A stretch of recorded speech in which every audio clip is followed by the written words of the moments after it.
What's going on, guys? Your boy Mason. We're back with another video, and in today's video, guys, me going over the SSR seasonal hero jump selection ticket and going over which character you guys want to be picking from the selection that we got going on here, and recommending my best options for each character and in the priority that you would want to get them. So let's hop into the video and let's discuss. Before we actually hop into the video, make sure to subscribe to your boy Amazing. We are on the road to the 50,000 subscribers, guys. We recently hit that 40k subs, man, and if you guys haven't hit that subscribe button already and you want to show more support on the channel, definitely make sure to. And with that out of the way, let's hop in and let's actually discuss which character you want to be picking from the upcoming seasonal ticket in the jumping box event that's going to be at the step 13 of the part 2 jumping box. Alright, guys, so right here we have the 5 characters that you have as options for picking on this hero selection list. Now when we actually click on the characters here, guys, we will be able to see the characters kits and actually know exactly what they're able to do. So this is Mono of Blood and Iron, the Full Moon's Shadow version, and so for her skills here, she's gonna have AoE weak point right here, which goes up to 185% of attack. She's gonna have a buff card right here, which removes debuffs on rank 1.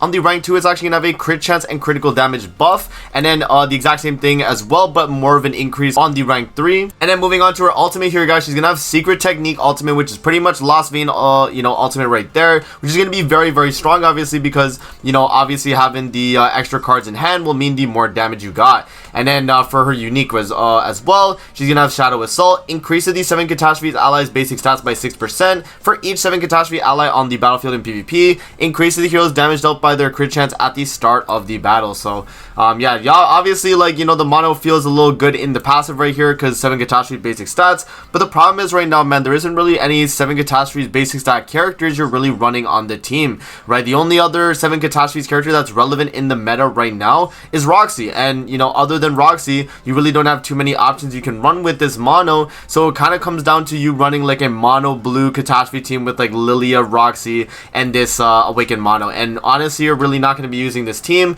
unless you're using it in like Chaos Battle. So for a Chaos Battle character, this mono is definitely going to be a good option, but in general, guys, she's not going to be a super desirable character.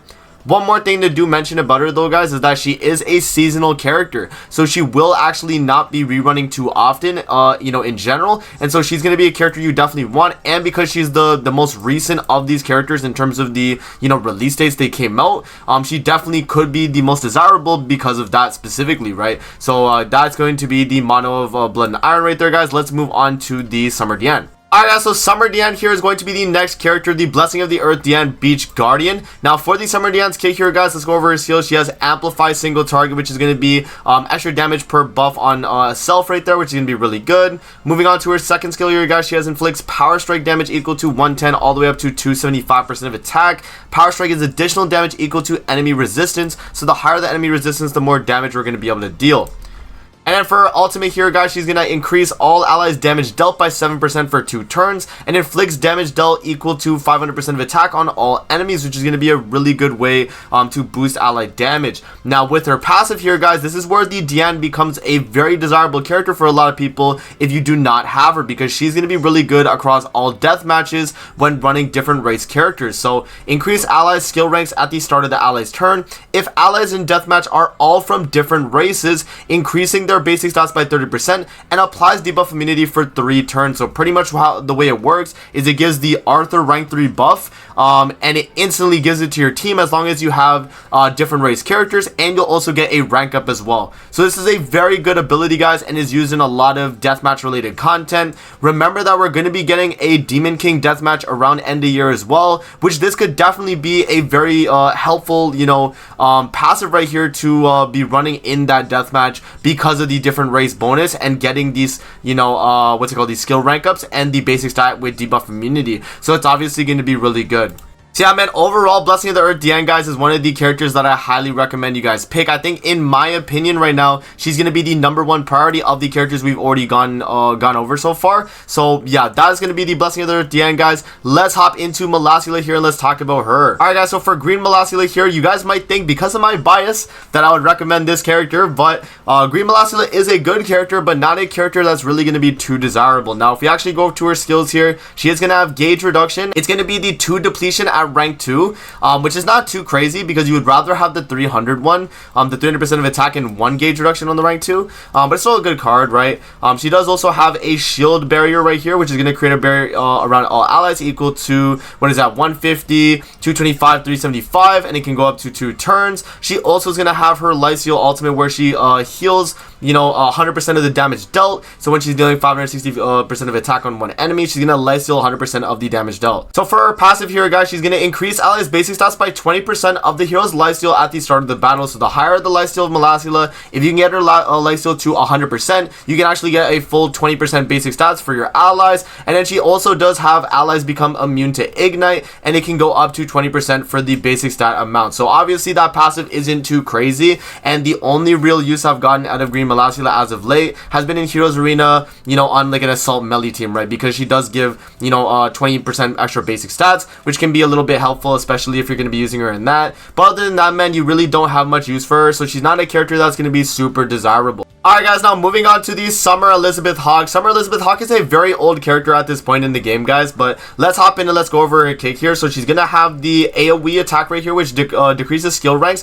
and depletes ultimate move gauges based on the number of skill ranks that were decreased. She's also going to have a attack related lower card right here, guys, where it lowers the enemy's attack related stats by a certain amount of percent depending on the turn amount and depending on the actual percent amount as well. And then for her ultimate here, guys, she's gonna deal charge damage equal to 700% of attack on one enemy, and obviously the higher the dupes is going to be scaling up. She also does have a combined attack ultimate, which is going to be 100% increased damage on the actual base multiplier of the card. And then for her passive here, guys, she's going to decrease allies damage taken from all target attacks by 10% for every goddess hero on the battlefield, and decreases allies damage taken from single target attacks by 10% for every hero of unknown race on the battlefield, and it excludes deathmatch. So this is a backline supportive effect from an Elizabeth, and honestly we're not really going to be using this Elizabeth too often, because when are you ever going to be running this Elizabeth backline? Whereas you could be running the SR Elizabeth backline, or you could be running a frontline Queen Elizabeth or Eller Elizabeth, right? This Elizabeth doesn't really have too much viability, guys, but she is a seasonal as well, so she does have that right there.